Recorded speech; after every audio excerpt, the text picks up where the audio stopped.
Bienvenidos al estudio de la Palabra de Dios en esta oportunidad a todos los hermanos en Cristo Jesús que día a día nos acompañan para poder recibir las bendiciones que Dios ha dispuesto para este tiempo, bendiciones de su palabra, bendiciones de vida espiritual, bendiciones que pueden prepararnos para el presente y para la eternidad.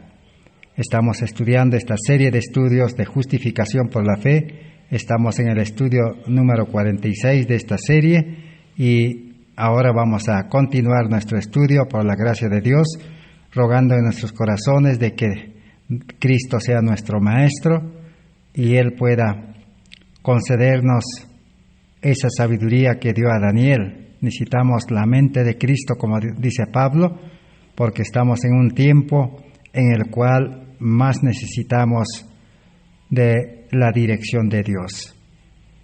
Es un tiempo en el cual debemos aprovechar al máximo el tiempo y Dios nos está dando esta oportunidad. Debemos profundizarnos más y más en la palabra de Dios. El sabio Salomón en Proverbios 4:18 dice: la senda de los justos es como la luz de la aurora que va en aumento hasta que el día es perfecto. Necesitamos empezar una vida nueva, una vida de justicia.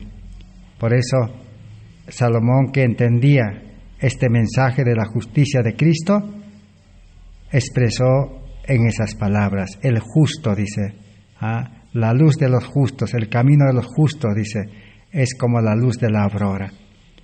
Solo siendo justos podemos profundizarnos, avanzar en el conocimiento hasta que la luz sea pleno en nosotros y esa misma luz nos pueda impulsar y llevar al mundo para que el mundo sea iluminado por esa luz.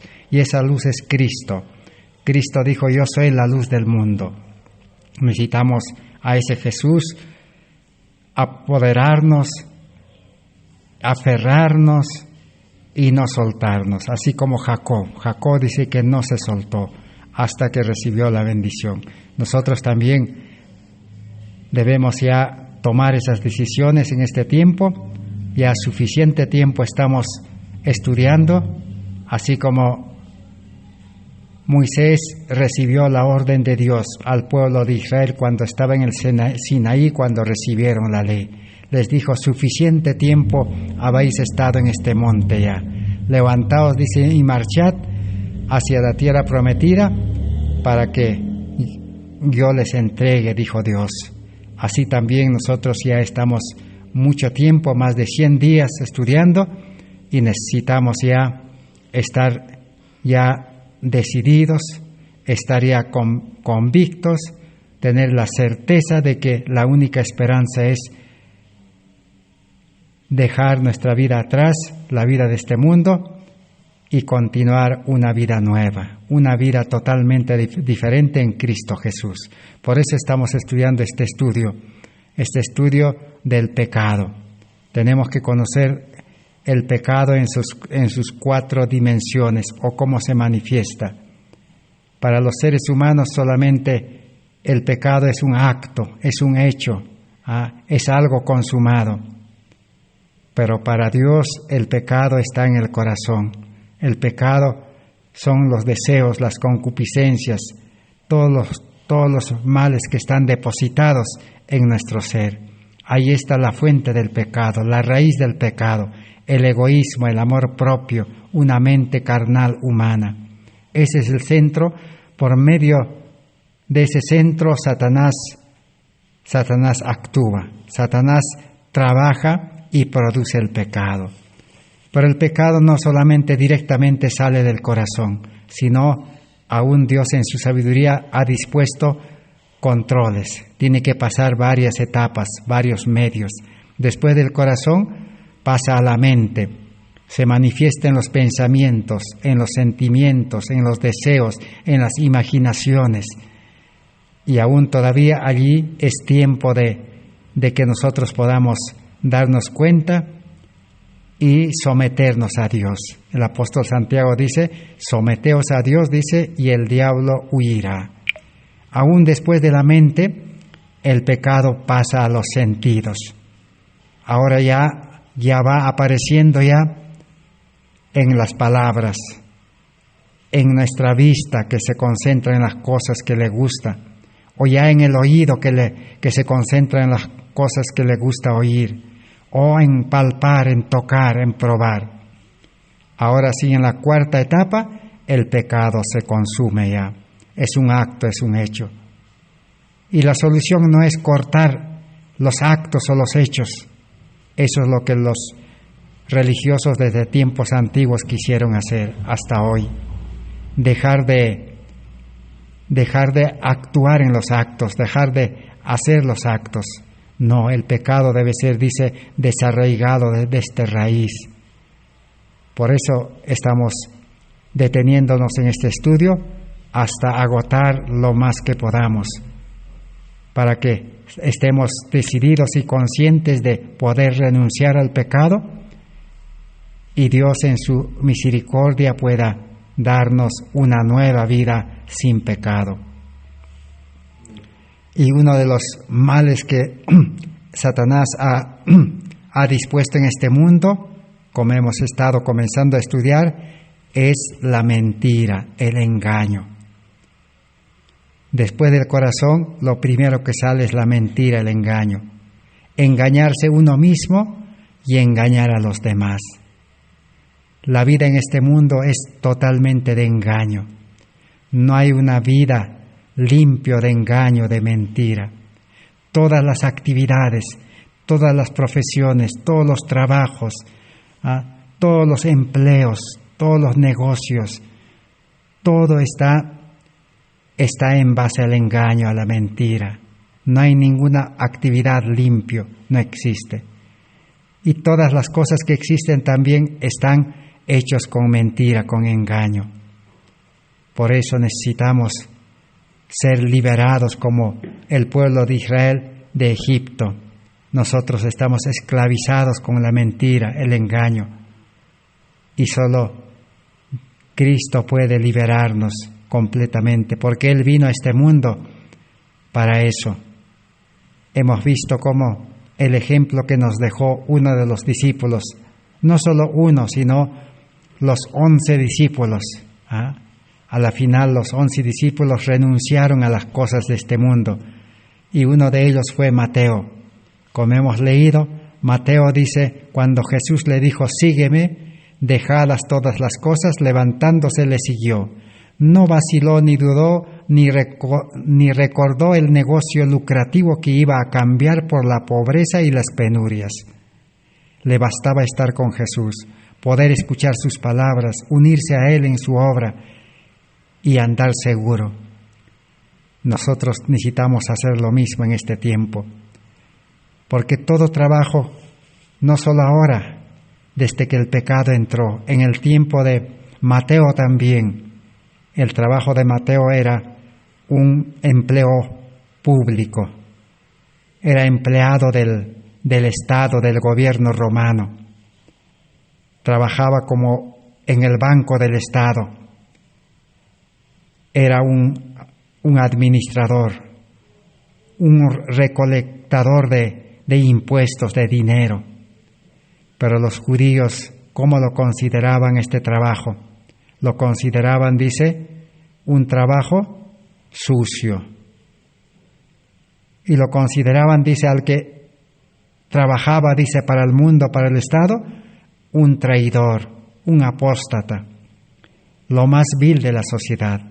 Eso es lo que en el estudio anterior hemos leído en Deseado de todas las gentes 238. Vamos a terminar de leer. Así había sido con los discípulos antes llamados, dice.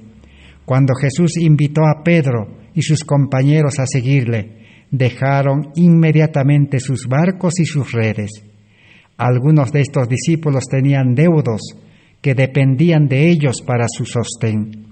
Pero cuando recibieron la invitación del Salvador, no vacilaron ni preguntaron, ¿cómo viviré y sostendré a mi familia?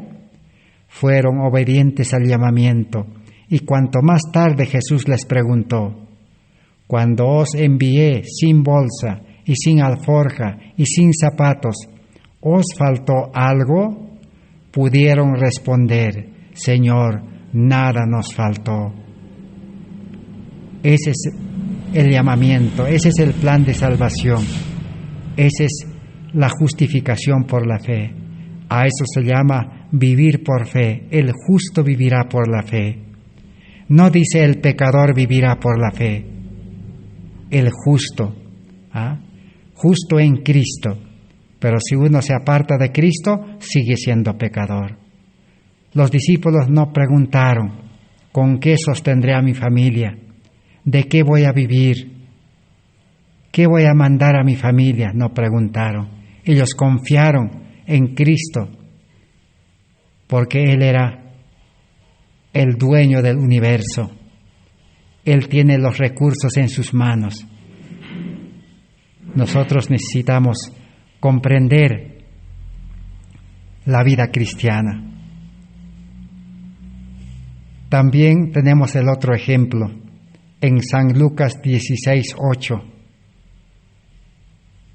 Allí Jesús, hablando de la administración, de los negocios de esta vida, de las actividades de esta vida, Jesús trató de presentarlo con el mayordomo fiel y el mayordomo infiel. Dice: y el Señor alabó al mayordomo malo por haber obrado astutamente, porque los hijos de este siglo son más astutos con sus semejantes que los hijos de luz. Yo os digo, ganad amigos mediante las riquezas injustas, para que cuando éstas falten, os reciban en las moradas eternas. Hoy en día, bien nosotros podemos ser mayordomos fieles o infieles. Pero en el mundo, toda actividad se maneja con astucia, con habilidad, con engaño, con mentira. Si uno no ejerce una actividad sin engaño, sin astucia, sin mentira, ese trabajo no va a rendir, ese trabajo no va a dar ganancia, va a ser un fracaso. Eso está comprobado en el mundo de los negocios. Por eso el único trabajo, la única actividad que Dios ha dispuesto es la agricultura, el campo. Y Dios mediante, el día de mañana en el siguiente estudio vamos a tratar de dedicar una hora para poder estudiar la vida en el campo, la salida de las ciudades. Se está creando una gran necesidad para que nosotros podamos intercambiar esos conocimientos, podamos recibir la orientación correcta que la palabra de Dios nos da y luego ponernos en las manos de Dios para poder entregar nuestra voluntad para que el Espíritu Santo pueda llevarnos, pueda desprendernos de las actividades de este mundo. Vamos a orar al Señor para que Él nos mande esa luz, ese conocimiento, ese mensaje, y para que podamos estudiar también, para que de esa manera las actividades del mundo puedan quedar atrás. Porque hemos estudiado donde hemos leído en el Espíritu de profecía, cuando uno acepta a Cristo, cuando el Espíritu de Dios entra al corazón, cuando el amor de Dios llena el corazón, expulsando, poniendo a un lado el amor al mundo, entonces dice, las riquezas de este mundo pierden su valor. Ya el deseo por las actividades de este mundo comienza a menguar, a desaparecer. Y ahora uno comienza a tener nuevos planes, nuevos pensamientos, nuevos deseos, que el Espíritu Santo es el que genera, el que pone en el nuevo ser, en el hombre espiritual. entonces seremos mayordomos fieles, ya no mayordomos infieles que son astutos en este mundo para ganar las riquezas de injusticia. En el versículo 11 dice, así, si en las riquezas injustas no fuisteis fieles, ¿quién os confiará las verdaderas? Ninguno puede servir a dos señores, porque o aborrecerá a uno o amará a otro, o estimará a uno y menospreciará al otro. No podéis servir a Dios y a las riquezas, o al mamón injusto. Así la Biblia determina de que toda ganancia de dinero en este mundo es riqueza de injusticia, es mamón injusto. En vano nosotros podemos decir, yo me trabajo honradamente, yo gano mi sustento con el sudor de mi frente. Nos podemos engañar, porque ningún ser humano puede ganar un dinero justo, eso no existe, porque el ser humano es egoísta, el ser humano es mentiroso, tiene el engaño en el corazón, en la mente. El ser humano es como una máquina malogrado por el pecado. Y ustedes saben de que una máquina, un aparato malogrado nunca funciona bien.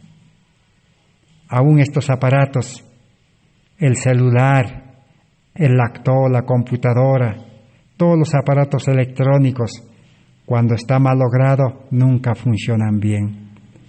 Así es, hermanos y hermanas. Nosotros no hemos funcionado bien en el mundo. Por eso que toda la riqueza, todo el dinero, los bienes que hemos acumulado, hemos ganado, son riquezas de injusticia, mamón injusto. Y necesitamos también entregarlo al Señor, para que el Señor pueda también utilizarlo para bien. Porque dice, si nosotros administramos eso correctamente bajo la dirección del Espíritu Santo, podremos salvar muchas almas. Pero si no lo utilizamos correctamente por la gracia de Dios, entonces también nos perderemos la salvación. Pero un creyente convertido, un creyente que ha nacido a vida nueva, como un niño justo, como un niño bueno, como un niño santo, real sacerdocio, gente santa, ahora sí no va a poder trabajar en las actividades de este mundo, porque no le gusta, no le agrada. Jesús, que nació del Espíritu en carne humana, ¿qué dijo Jesús? A mí me toca estar ocupado en los negocios de mi Padre. El verdadero cristiano se ocupa en los negocios de su Padre, y su Padre se encarga de alimentarlo. ¿A los discípulos les faltó algo? Nunca les faltó.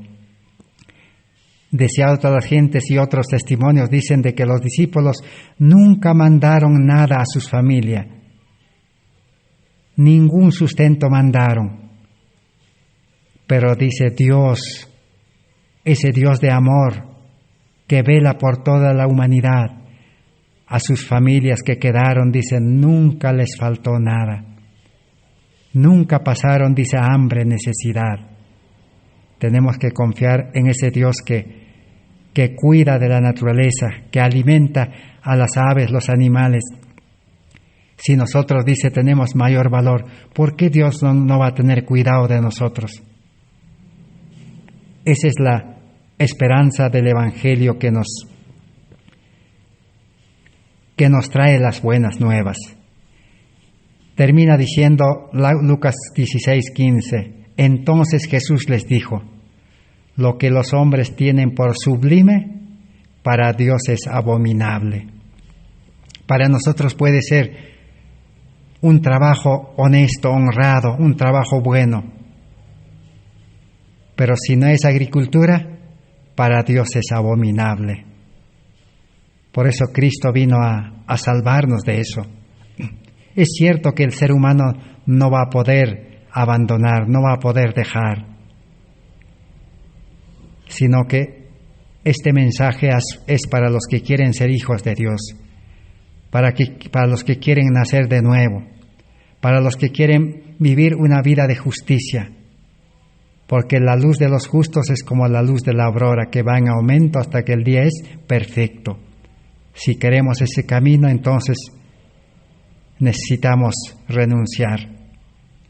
Jesús dijo, el que no renunciare, dice, todas esas cosas, no puede ser mi discípulo. Vamos a leer un pequeño pensamiento de los sermones de Lutero. Lutero entendía las riquezas de maldad, que toda actividad en este mundo es riquezas de maldad, es pecado. Y todo pecado causa la muerte de Cristo. Todo pecado es rebelión a Dios. Todo pecado es poner el puñal en Cristo, el Cordero de Dios. Por eso Lutero nos puede hacer reflexionar un poquito. Vamos a leer. Y ahora dice que gozamos de la libre predicación del Evangelio. ¿Somos peores que entonces? Claro, dice. A mí también me gustaría que el cielo hiciera llover bendiciones sin cesar, que no me tocara mal alguno y que Dios me permitiera hacer lo que me da la gana. Pero no puede ser que Dios conceda a los hombres 10, 30, 50 años de tranquilidad, durante los cuales los deja vivir en paz y los colma de bienes. Y esos hombres no saben hacer otra cosa que amontonar dinero con cualquier medio lícito o ilícito.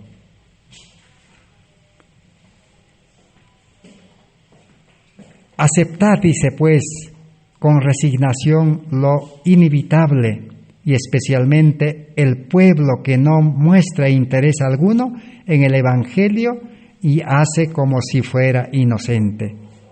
Arrepiéntase y diga, sometámonos sin protesta bajo la mano de Dios. Lo que Él nos da es lo que hemos merecido.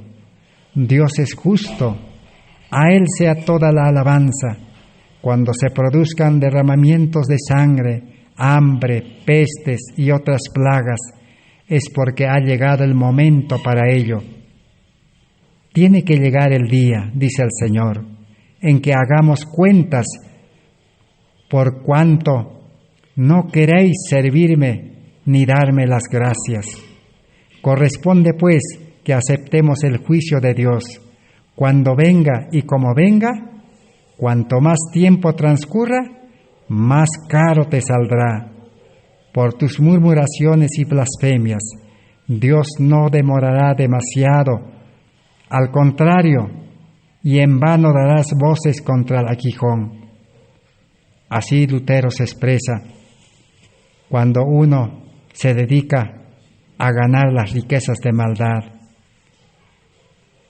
Y a eso el ser humano llama las bendiciones de Dios. Si estudiamos detenidamente toda la Biblia, Dios no da bendiciones terrenales, materiales.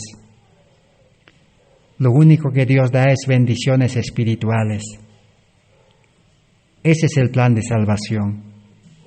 Por eso Jesús dice, cuando vino a esta tierra, nunca habló de negocios, de empresas, de inventos, de crear cosas en este mundo. Porque este mundo está malogrado, está contaminado. Y nada bueno uno puede hacer. Aún hasta la tierra está envenenado. Por misericordia Dios puede hacer producir para sustentar a los justos. Pero el ser humano a veces el profeso creyente, el religioso confunde el amor de Dios, las misericordias de Dios con toda la humanidad, con la vida cristiana. Es cierto que Dios es amor y Dios es el dueño del universo. Todos los habitantes del mundo son hijos de Dios por creación y por redención. Por eso Dios diariamente los cuida, los alimenta, les provee de todo, hace salir su sol, dice, caer la lluvia. A todos los seres humanos les da tiempo, les da fuerza, les da vida. Y cada uno tiene que buscar su pan, porque Dios ya le bendijo, ya le dio todas las herramientas, todo para que pueda trabajar. Y el que se mata trabajando, el que suda trabajando, el que trabaja día y noche, se hace rico. Y los que descuidan esas bendiciones de Dios, ¿no?, de la fuerza del tiempo, también se empobrecen. Y a eso muchos llaman bendición de Dios. No es bendición de Dios, porque Dios sería injusto a unos dar más dinero, más riqueza, a otros no dar nada. No, Dios repartió el tiempo, la fuerza, la vida a todos por igual. La diferencia es que algunos, como dije, se han esclavizado al Dios Mamón y trabajan pues desmedidamente y obtienen mucho, la avaricia. Pero otros son muy descuidados y apenas obtienen para sobrevivir, para comer. Entonces, como les dije, no es bendición. La bendición de Dios es espiritual. Solo al que acepta el llamado, como Mateo, dejando todo atrás, como los discípulos dejando todo atrás, ahora sí Dios derrama sus bendiciones espirituales. Y junto con las bendiciones espirituales está asegurado, dice, el sustento temporal. Esa es la vida cristiana que Cristo ofrece. Por eso cuando Judas vino, ¿qué le dijo Jesús? Jesús no le dijo directamente, así como en esta noche estamos estudiando. Jesús le dijo en símbolos, en parábolas, en figuras. ¿Qué le dijo a Judas? A Judas no le rechazó, porque Judas dijo también, yo te voy a seguir, maestro. Jesús le dijo, las zorras tienen cuevas, las aves tienen nidos, pero más el Hijo del Hombre no tiene dónde recostar su cabeza.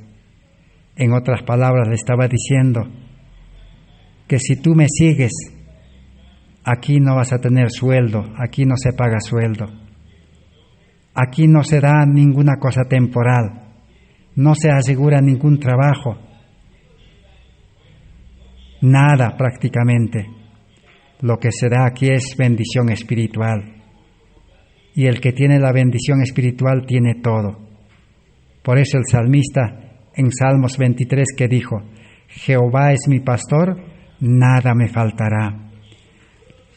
Al que aceptó a Cristo como su Salvador personal, al que dejó entrar a Cristo en el templo de su alma, en el santuario de su alma, nada le va a faltar.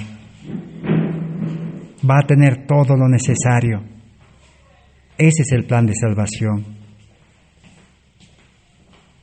Ni las incomodidades, ni los problemas, ni las leyes de este mundo, ni los poderes de este mundo van a prosperar contra ese justo, contra ese santo que tiene a Cristo en el corazón.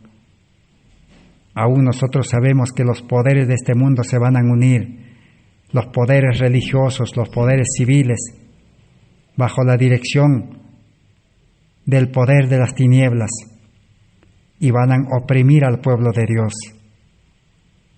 Y el pueblo de Dios va a tener que huir, y el pueblo de Dios terminará, dicen, en las montañas, pero no les faltará nada. Aún estarán en tiempos difíciles, estarán en paz, estarán felices, pero el mundo, dice, estará estará llorando, el mundo estará sufriendo calamidades, tristezas, enfermedades, toda clase de males. Pero los hijos de Dios estarán en paz. Ese es el Evangelio de las buenas noticias. Por eso, la Biblia en Proverbios capítulo 1, 24 al 27, allí está el llamado de Dios. Dice así: por cuanto llamé y no quisisteis oír, extendí mi mano y no hubo quien atendiera. Antes desechasteis todo consejo mío y no aceptasteis mi reprensión. También yo me reiré en vuestra calamidad, me burlaré cuando os venga lo que teméis, cuando venga de repente la destrucción que teméis, y vuestra calamidad llegue como un torbellino, cuando sobre vosotros venga tribulación y angustia, no habrá quien los socorra. Ya desde mucho tiempo atrás, aún hasta hoy, el Señor nos está llamando. El Espíritu Santo está llamándonos. Dios llama de muchas maneras, tiene 1000 maneras de llamar. Pero hay 2 formas más comunes de llamar que están en la Biblia, lo cual podemos mencionar. A unos Dios llama en la abundancia, a otros los llama en la necesidad. A algunos discípulos como Pedro, como Andrés, Juan, a estos pescadores, Dios los llamó en la abundancia. A Mateo también en la abundancia. Cuando habían pescado, por orden de Cristo, por obedecer a Cristo, las redes fueron sacados llenos de peces. Y ellos estaban pues en una abundancia. Y Jesús les llamó, les dijo: ahora dejen las redes y ahora serán pescadores de hombres.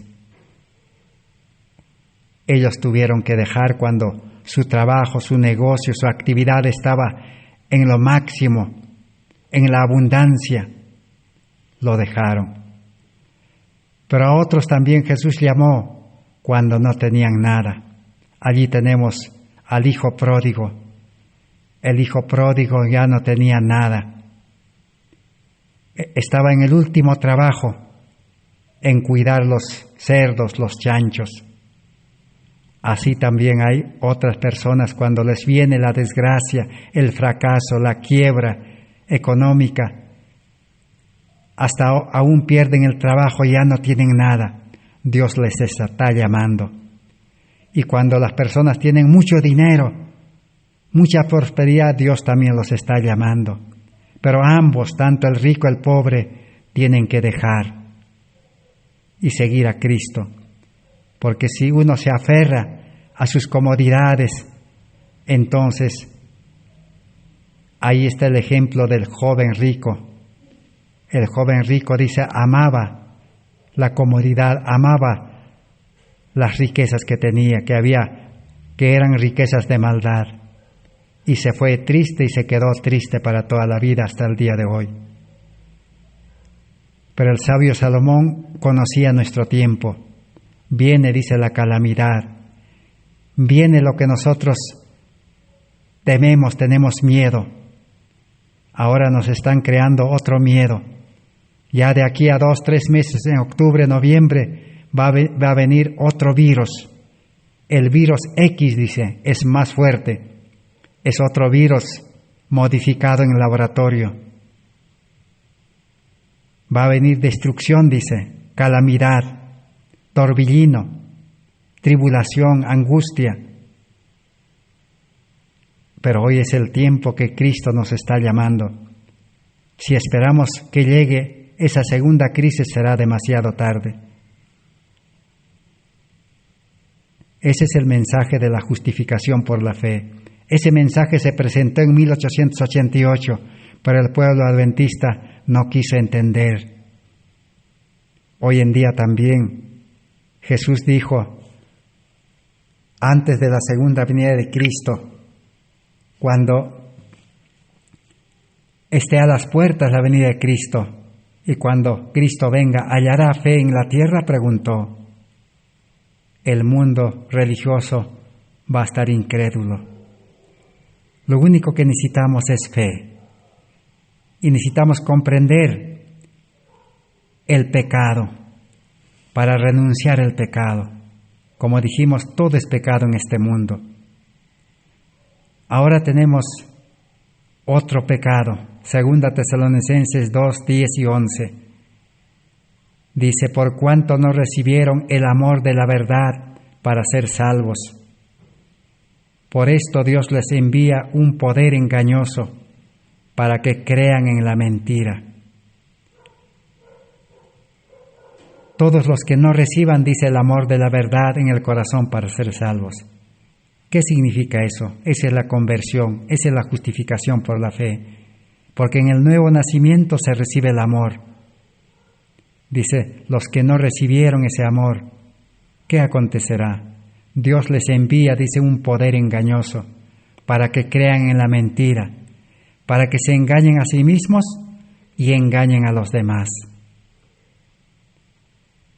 Por eso el Espíritu de Profecía dice, si uno no está seguro de que ha hecho una entrega completa de lo que es y lo que tiene, si no ha experimentado, dice, la justificación, la conversión, el nuevo nacimiento, no predique ningún sermón, dice, porque ese sermón será un sermón mezclado la verdad con la mentira. Necesitamos profundizarnos en el estudio de la palabra de Dios. En Palabras de Vida del Gran Maestro, página 221, también tenemos la siguiente advertencia.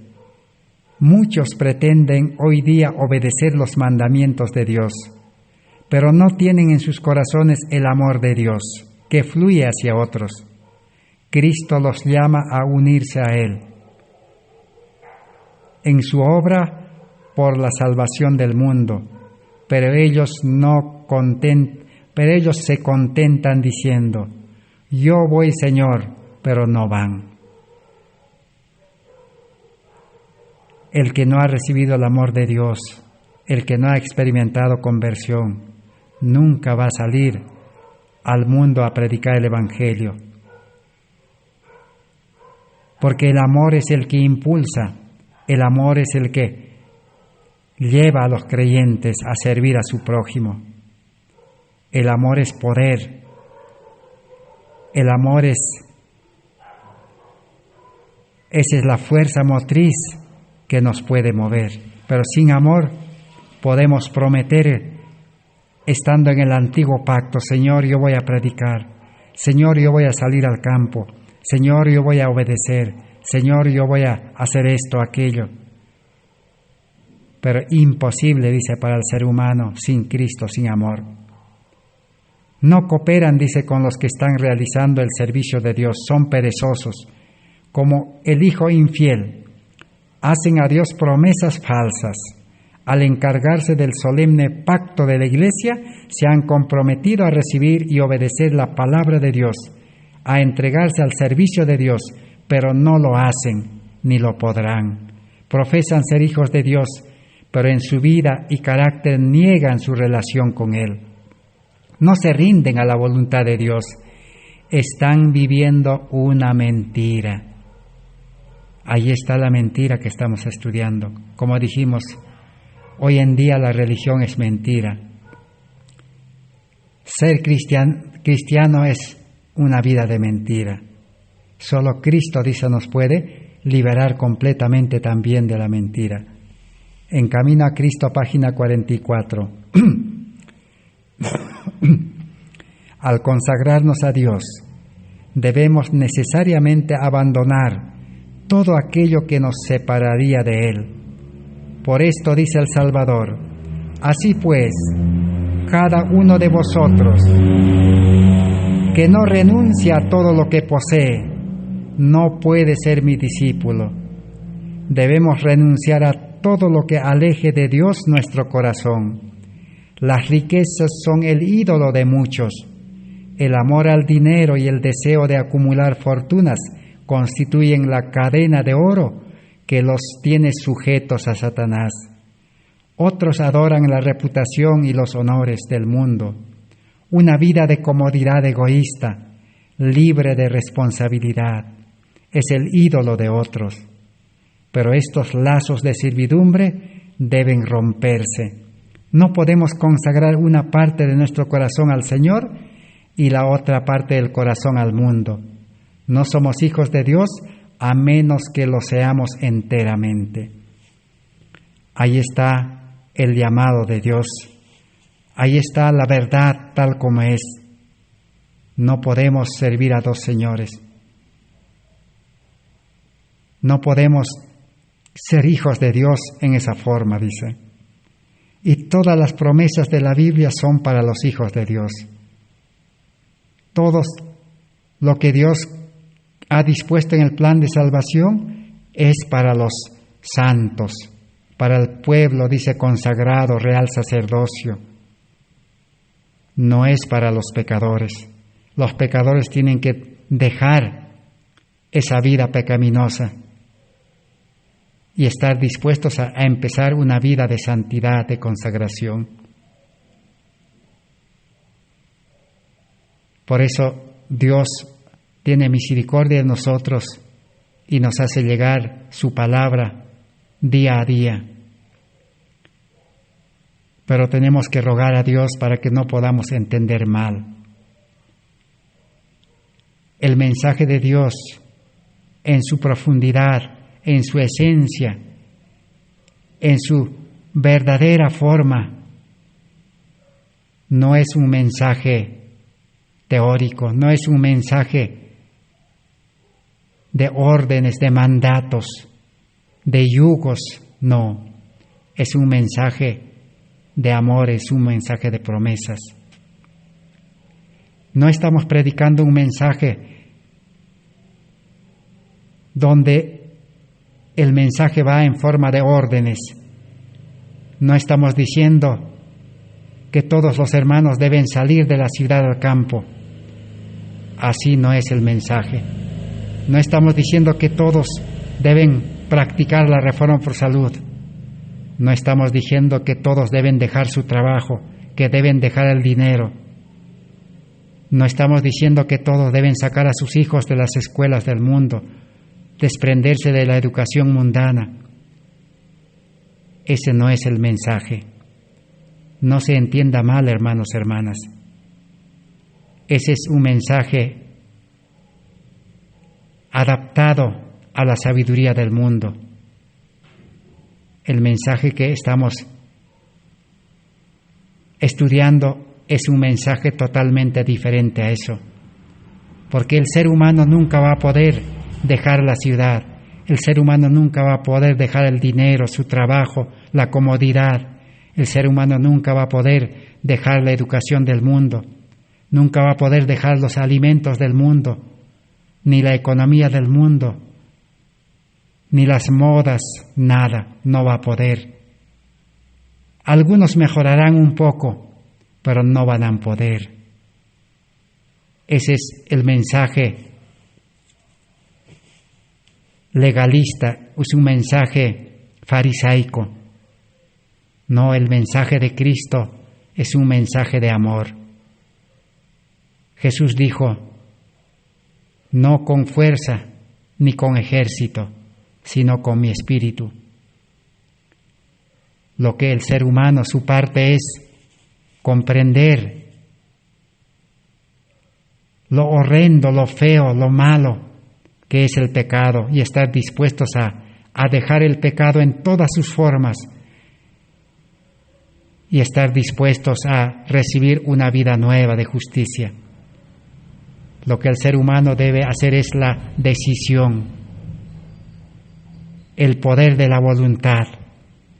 si decidimos renunciar a nosotros y al mundo y aceptar a Cristo, si estamos dispuestos a seguir a Jesús, cueste lo que cueste, entonces Cristo entrará a nuestro corazón. Y el Espíritu Santo y la gracia de Dios harán su primer trabajo, limpiar el templo de nuestra alma. Limpiar, desalojar ese egoísmo, ese amor egoísta, ese hombre carnal, esa mente carnal, esa raíz de los pecados. La fuente del pecado lo limpiará. Al hombre viejo lo pondrá a un lado para que pueda morir al mundo, al pecado, para que ahora ya no haga su voluntad.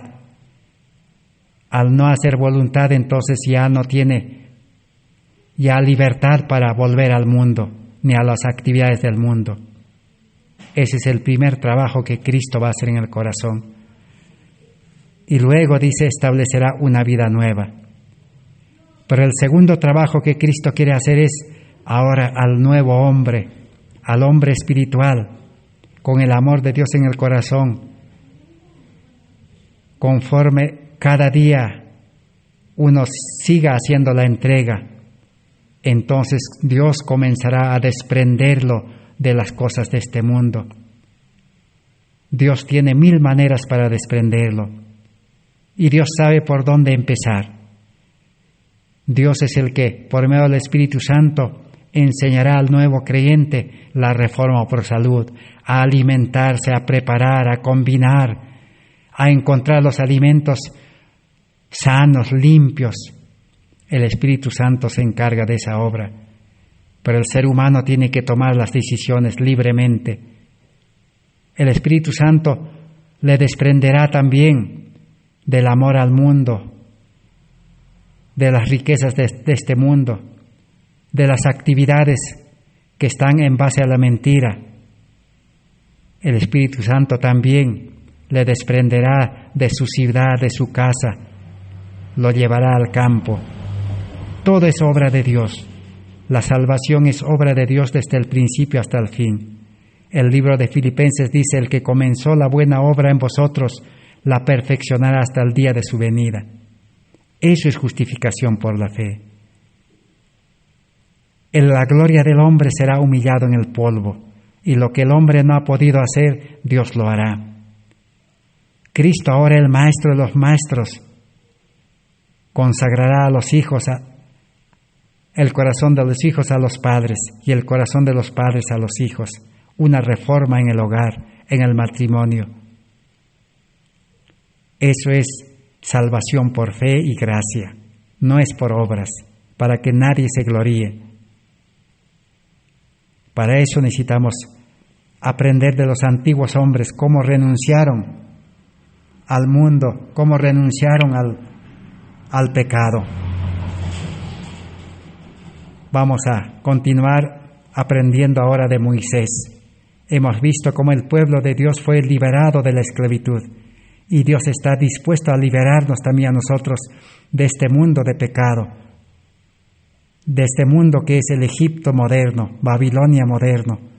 Nos quiere liberar de las ciudades, de la esclavitud voluntaria al cual nos hemos entregado. Y el líder ahora ya no es Moisés. Moisés dijo, cuando estaba a punto de descansar, ¿qué dijo Moisés? Les dijo: hermanos, ustedes no se aparten de Dios. Llegará el momento, dicen, que Dios levantará, dice, otro profeta así como yo. A ese ustedes servirán. Se estaba refiriendo a Cristo. Cristo iba a nacer. Cristo era el profeta que iba a venir como Moisés. Y ese profeta ya vino, Cristo. Cristo es el Moisés para nosotros.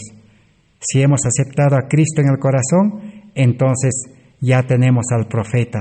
Ese profeta nos sacará de la ciudad al campo. Necesitamos conocer un poquito sobre Moisés, este profeta. En el libro Historia de la Redención, páginas 109 y 110. Los ángeles dirigieron las pisadas de la hija de Faraón hacia el río, justamente al sitio donde yacía el pequeño inocente extranjero. A esta le llamó la atención esa pequeña barquilla y ordenó a una de sus damas de compañía a que la trajera. Cuando levantaron la tapa de esta barquilla, construida en forma tan singular, vieron un hermoso bebé.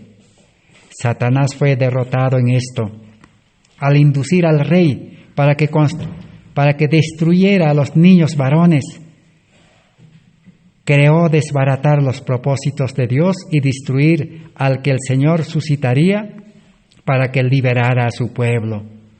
Pero ese mismo decreto, mediante el cual se condenaba la muerte de los niños hebreos, fue el medio que empleó el Altísimo para ubicar a Moisés en el seno de la familia real, donde gozaría de ventajas para convertirse en un hombre erudito y eminentemente calificado para conducir a su pueblo y sacarlo de Egipto. Ese es el Dios al cual nosotros necesitamos entregar nuestra vida, aceptar. Así como Moisés aceptó, así como los padres de Moisés eran fieles, justos, santos. Por eso el ángel de Dios dirigió, dice, a aquella barquilla, lo libró de ese decreto de muerte y lo llevó al palacio. Todo fue providencia de Dios. Para Dios todo es posible. Por eso nosotros en este tiempo de crisis debemos agradecer a Dios. Debemos estar felices de que es un tiempo que Dios ha dispuesto para que nosotros podamos despertar, podamos hacer un alto en nuestra vida en este mundo y entregar nuestra vida para que nos prepare, así como Cristo preparó a Moisés en Egipto. Dios nos puede preparar de 1000 maneras. En la página 112 dice, en su providencia el Señor lo puso en el seno de la familia real de Egipto, donde recibió una educación cabal y no obstante no estaba preparado todavía para que Dios le confiara la gran tarea para lo cual había sido llamado. No podía dejar abruptamente la corte del rey ni las comodidades que se le habían otorgado como nieto del monarca para llevar a cabo la tarea especial que el Señor le había asignado. Debía tener oportunidad de adquirir experiencia en la escuela de la adversidad y de la pobreza y ser educado en ella. Mientras vivía en el exilio, el Señor envió a sus ángeles para que lo instruyeran, especialmente con respecto al futuro. Allí aprendió Moisés plenamente las grandes lecciones del dominio propio y la humildad. Pastoreó las manadas de Jetro y mientras llevaba a cabo sus humildes deberes como pastor, el Señor lo estaba preparando para que se convirtiera en el pastor espiritual de sus ovejas, es a saber, del pueblo de Israel. Moisés se precipitó al matar al egipcio. Suponía que el pueblo de Israel entendía que él había sido suscitado por la especial providencia de Dios para liberarlo. Pero el Señor no intentaba liberar a los hijos de Israel mediante el arte de la guerra, según creía Moisés, sino mediante su propio poder, para que la gloria fuera solamente suya. Dios usó, sin embargo, la acción de Moisés al dar muerte al egipcio para cumplir sus propósitos. Así que aquí tenemos un ejemplo que a nosotros nos puede señalar el camino correcto. Cuando el ser humano es preparado en este mundo, eso no es suficiente. Dios lo llevó para preparar en el campo a Moisés y Dios lo sacó.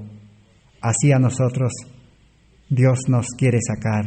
A algunos sacará de a buenas, a Moisés lo sacó de a malas, porque aprovechó, dice, ese intento de liberar con sus fuerzas que él quería actuar. Hoy en día también el creyente se ve tentado a actuar con sus fuerzas, a actuar con su sabiduría, poner la parte humana, pero ese fracaso a veces Dios lo utiliza para bien. Y Dios es el que instruye Los ángeles de Dios están, dice, al lado de los que escudriñan la palabra de Dios. Solo la palabra de Dios se puede escudriñar en el campo, en el silencio, en la tranquilidad. En la ciudad, en medio de los afanes, imposible ser instruido por Dios. Dice, hubo ángeles que instruyeron a Moisés. Eso es lo que hemos visto. El Señor reservó a Moisés del daño que podrían haberle causado las influencias corruptoras que le rodeaban en Egipto. Los principios de verdad recibidos en su infancia por parte de sus padres piadosos nunca cayeron en el olvido. Sus padres le educaron hasta 12 años. Y cuando más necesitaba la protección de las influencias corruptoras de la vida de la corte, las lecciones de su infancia rindieron su fruto. El temor de Dios estaba siempre delante de él, y tan grande era el amor por sus hermanos y su respeto por la fe hebrea, que nunca ocultó su parentesco ni siquiera por el honor de ser considerado heredero de la familia real. El Señor dirigió su camino y encontró hogar en la casa de Jetro, un hombre que adoraba a Dios. Era pastor y también sacerdote de Madián. Sus hijas pastoreaban el ganado, pero muy pronto las manadas de Jetro quedaron a cargo de Moisés, quien se casó con una de las hijas de éste y permaneció en Madián durante 40 años. Así que Dios tenía preparado el hogar en el desierto, en el campo. Páginas 123, 124 de Historia de la Redención. E hicieron los hijos de Israel conforme al mandamiento de Moisés, pidiendo de los egipcios alhajas de plata, de oro, vestidos, y Jehová dio gracia al pueblo delante de los egipcios, y les dieron cuanto podían, así despojaron a los egipcios. Y el Señor había revelado esto a Abraham, cerca de 400 años antes de su cumplimiento. Ten por cierto, le dijo a Abraham, que tu descendencia morará en la tierra ajena, y será esclava allí, y será oprimida 400 años, mas también a la nación a la cual servían, yo juzgaré, y después de esto saldrán con gran riqueza. Génesis 15, 13, 14. Así que al fin, después de 40 años, Moisés envió a Egipto, o Dios envió a Moisés a Egipto. Moisés ya estaba preparado. Y cuando Dios le dijo que vaya a Egipto, Moisés dijo, Señor, yo no puedo ir porque aún no puedo ni hablar correctamente. Ya no tenía suficiencia propia, ya no confiaba en su educación. Ahora sí, dijo el Señor, estás preparado. Yo voy a poner, dijo, a alguien para que hable en lugar de ti, no te preocupes. Así Moisés, bajo la dirección de Dios, sacó al pueblo de Israel. Con mano poderosa, con 10 plagas, humilló a Faraón. Así el Señor nos puede liberar hoy en día. ¿Y cómo los sacó de Egipto? El Señor los hizo pagar. Salieron cargados de gran riqueza. Así Dios nos puede sacar de las ciudades también, con todas las riquezas de maldad, para utilizarlo para gloria de Dios. No debemos esperar la crisis para huir, sino necesitamos salir. Que Dios pueda bendecir su palabra, y el día de mañana vamos a tratar de estudiar cómo es esa salida de las ciudades al campo y cómo es vivir en el campo. Necesitamos compartir las experiencias, los consejos que pueden orientarnos, pero el que nos tiene que sacar es Cristo. Ese es el objetivo con el cual vamos a estudiar en el próximo estudio. Que Dios les bendiga en esta noche y esperaremos el alimento habitual de cada día que Dios nos quiere dar. Y con esa esperanza podremos hacer crecer nuestra fe. Podremos tener una fe poderosa como aquellos hombres de fe de Hebreos capítulo 11. Gracias por vuestra atención. Será hasta el día de mañana. Amén.